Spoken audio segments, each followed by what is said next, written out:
በስመ አብ ወወልድ ወመንፈስ ቅዱስ አሃዱ አምላክ አሜን።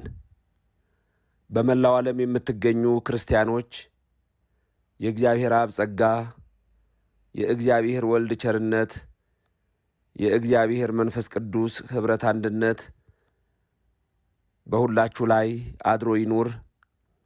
እንደምን አላችሁ? ሰማይን ያለ ምሰሶ ከነግሱ የዘረጋ ምድርንም በውሃ ላይ ያለ ካስማ ከነልብሱ ያጸና ደመናን ያለ ድምፅ የሚመራው አየርን ሳይታይ የሚያስጉዘው የሚታየውንም የማይታየውንም ሁሉ የፈጠረ በስልጣኑ ሽረት በመንግስቱ ህልፈት የሌለበት ኃያሉ አምላካችን የሰራዊት ጌታ እግዚአብሔር ከዘላለም እስከ ዘላለም ለስም አጠራሩ ክብር ምስጋና ይግባው። ረድኤተ እግዚአብሔርን አጋዥ በማድረግ ዛሬ የምንመለከተው የክብር ባለቤት በልብ መታሰቡ በቃል መነገሩ ከፍ ከፍ ይበልና 40 ቀን ለምን ጾመ የሚለውን ይሆናል። ለአራተኛው ቀን የዐቢይ ጾም ያደረሰን አምላክ ለብርሃነ ትንሣኤው እንዲያደርሰን ቅዱስ ፈቃዱ ይሁንልን። ተዋህዶ ሃይማኖታችንን ሀገራችንን የሰላምና የበረከት ምድር እንዲያደርግልን ቅዱስ ፈቃዱ ይሁንልን። ቅድስተ ቅዱሳን ድንግል ማርያም አትለየን። የቅዱሳን መላእክት፣ የነቢያት፣ የሐዋርያት፣ የጻድቃን፣ የሰማዕታት፣ የደጋግ አባቶቻችን የደጋግ እናቶቻችን በረከታቸው በሁላችንም ላይ አድሮ ለዘላለም ይኑር። የማቴዎስ ወንጌል ምዕራፍ 4 ቁጥር 2 ላይ ትላንት በተመለከትነው መሠረት ጌታችን ኢየሱስ ክርስቶስ 40 ቀንና 40 ሌሊት ጾሟል።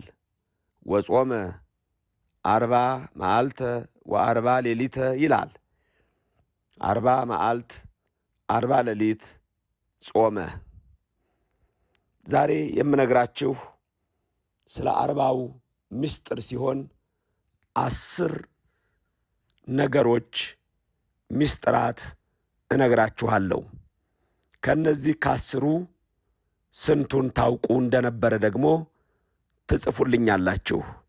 መጀመሪያ 40 ቀን የጾመበት ምክንያት ዐቢይ ምሳሌ 8ቱን ከተመለከተን በኋላ 2ቱ ደግሞ ለእኔና ለእናንተ ያለውን እግዚአብሔር ያደረገውን የምንመለከትበት ይሆናል። የሰማችሁትን እግዚአብሔር እንደፈቀደላችሁ መጠን ለሌላ ሰው አሰሙ፣ ሌሎች ሰዎች አዳርሱ።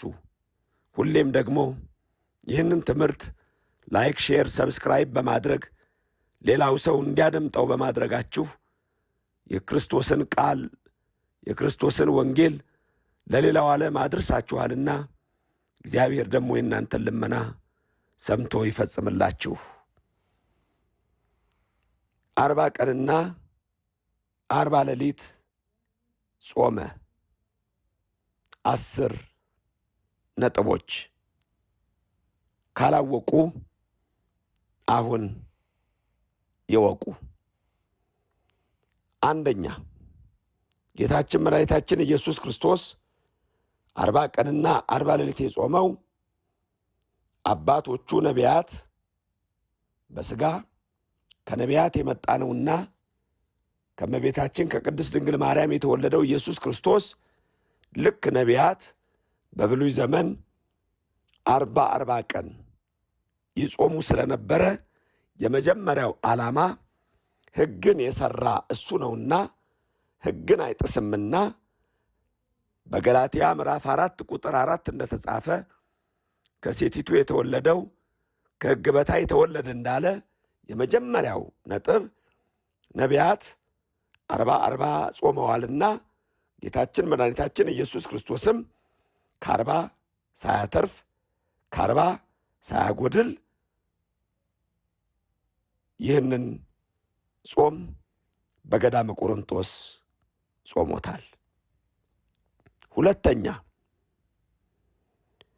ሊቀ ነቢያት ሙሴ በረከቱ ይደርብንና በ40 ዘመኑ ለዕብራዊ ረድቶ ግብፃዊውን ገድሎ በሆፃ ቀብሮታል። ሙሴ የወልደ እግዚአብሔር፣ ዕብራዊ የአዳም፣ ግብፃዊ የዲያብሎስ፣ ሆፃ የመስቀል ነው። ሆፃ አሸዋ ነው። ምን ማለት ነው? ሙሴ ለዕብራዊ እንደረዳ ጌታችን መድኃኒታችን ኢየሱስ ክርስቶስ ደግሞ አዳምን ወይም እኛን ረዳ። ሙሴ ግብፃዊውን እንዳጠፋው ጌታችንና አምላካችን መድኃኒታችን ኢየሱስ ክርስቶስ ዲያብሎስን አጠፋልን። ሙሴ በሆፃ በአሸዋ እንደቀበረው ጌታችን ኢየሱስ ክርስቶስ ጠላት ዲያብሎስን በመስቀል ቀበረልን። ሙሴ 40 ጾሞ ሕገ ኦሪትን ሰርቷል። ሙሴ ላይ 3 ነጥቦች ነው የምናየው። ሁለተኛው 40 ጾሞ ሙሴ ሕገ ኦሪትን ሰርቷል። ጌታችን ደግሞ 40 ቀን ጾሞ ሕገ ወንጌልን ሰርቷል። ሶስተኛ ለሙሴ 40 ዘመን በምድያም ኑሮ በኢትዮጵያ ተቀምጦ እስራኤልን ከግብፅ አውጥቷቸዋል። ጌታችን ኢየሱስ ክርስቶስም 40 ጾሞ እኛን ነፍሳትን ሁሉ ከሲኦል አውጥቷል። በሙሴ 3 ነጥብ ያልኳችሁ እነዚህ ናቸው። አሁን ወደ 10 ነጥቦች እንሄዳለን። ሙሴን ሁለተኛው ላይ ሲሆን በ3 ነጥቦች አይተናል። ሶስተኛው የእስራኤል ጉበኞች ሰልለው ኢያሱ ልኳቸው በ40 ቀን ተመልሰዋል። ጌታችንም የመንግሥተ ሰማያት ጉበኛ ነውና እርሱ ስለኛ 40 ቀንና 40 ሌሊት ጾሟል። አራተኛ እስራኤል በገዳም 40 ዘመን ኑረው ምድረ ርስት ገብተዋል። እኛም 40 ብንጾም ገነት መንግሥተ ሰማያት ትገባላችሁ ሲለን 40 ጾሟል። አምስተኛ ነቢዩ ኤልያስ 40 ቀን ጾሞ ገነት ገብቷል። እኛም 40 ብንጾም ገነት መንግሥተ ሰማያት ትገባላችሁ ሲለን። ስድስተኛ ነቢዩ ሕዝቅኤል በጸጋማይ ጎኑ በግራ ጎኑ 40 ቀን ተኝቶ 600 ሙታን አስነስቷል። እናንተም 40 ቀን ጾሙን ብትጾሙ ትንሣኤ ዘለክብር ትነሳላችሁ ለማለት 40 ጾሟል።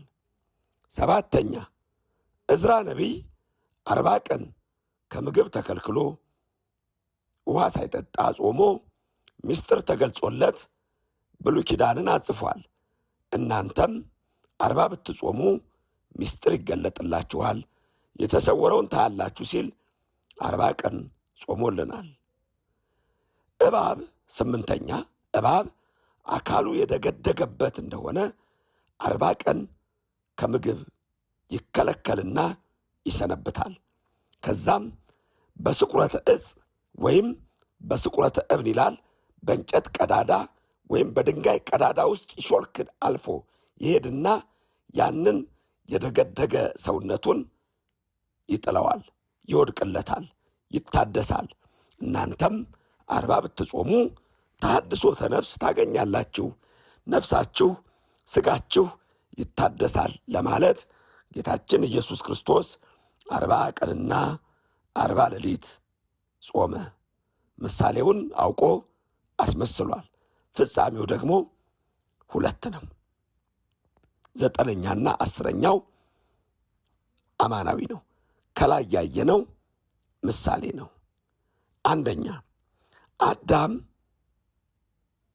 ወደ ገነት የገባው በ40ኛው ቀን ነው፣ ልጅነት ተሰጥቶት። ስለዚህ 40 የጾመልን ያንን ልጅነታችንን አዳም ቢያስወስድ ሊመልስልን 40 ቀን ጾሞልናል። ሌላው እያንዳንዱ ሰው ወንድም ይሁን ሴት በእናቱ ማህፀን ሲጸነስ የሰው ቅርጽ ወይም ተስዕሎተ መልክ የሚባለው የሚፈጸምለት የሰውነት ቅርጽ የሚያገኘው 40ኛው ቀን ላይ ነው። ሴትም ወንድም የ40 ቀን ዕድሌ የምንለው ይህንን ነው። ሰው የሆንበት ማለት ነው። በእናታችን ማህፀን ወንድም ይሁን ሴት 40ኛው ቀን ላይ ተስዕሎተ መልክ ይቀረጻል፣ ሰው እንሆናለን። ስለዚህ ክብር ይግባውና በልብ መታሰቡ በቃል መነገሩ ከፍ ከፍ ይበልና አምላካችን መድኃኒታችን ኢየሱስ ክርስቶስ ለእኔና ለእናንተ በ40 ቀን የሰውነት ቅርጽ ያገኘነውን ሁሉ ሊፈውሰን፣ ሊያድነን፣ ከሲኦል ሊያወጣን፣ ከመከራ ሊያወጣን፣ የገነት የመንግሥተ ሰማያት ልጆች ሊያደርገን 40 ቀን 40 ሌሊት ጾመልን።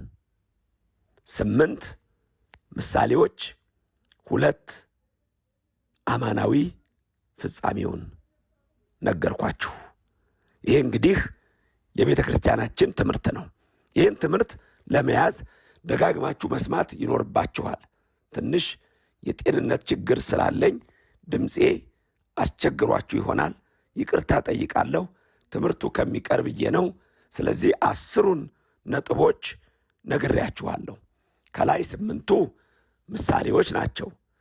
ከታች ደግሞ የነገርኳችሁ 2ቱ ዋናው የሁላችንም የድነታችንን ነገር የሚያሳይ ነው። ስለዚህ እነዚህን 10ሩን ልብ ብላችሁ ያዙ። አንደኛ ነቢያት 40 ቀን ጾመዋል እሱን ለመጠበቅ። ሁለተኛ ሙሴ 40 ቀን ጾሟል። ያንንም 3 ነገሮች በውስጡ ገልጬላችኋለሁ። ስለዚህም ጌታችን 40 ቀን ጾሟል። 3ኛ የእስራኤል ሰላዮች ጉበኞች በ40 ቀን ተመልሰዋል።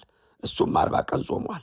4ኛ እስራኤል በገዳም 40 ዘመን ኖረው በምድረ በዳ ርስት ገብተዋል። ምድረ ርስት ከነዓን ወርሰዋል። እኛም ገነት እንደምንወርስ ሲያሳየን። 5 ኤልያስ 40 ቀን ጾሞ ገነት ገብቷል። 6 ሕዝቅኤል በጸጋማይ ጎኑ ተኝቶ 40 ቀን 600 ሙታን አስነስቷል። እናንተም ትንሣኤ ክብር ታገኛላችሁ ሲል። 6 ዕዝራ 40 ቀን ከምግብ ተከልክሎ መጽሐፍትን ጽፎልናል። እንግዲህ እነዚህ ያያችኋቸው ሲሆኑ ሌላው ደግሞ የእባቡ ጉዳይ ነው። አጠቃላይ 8 ነው የሚሆኑት።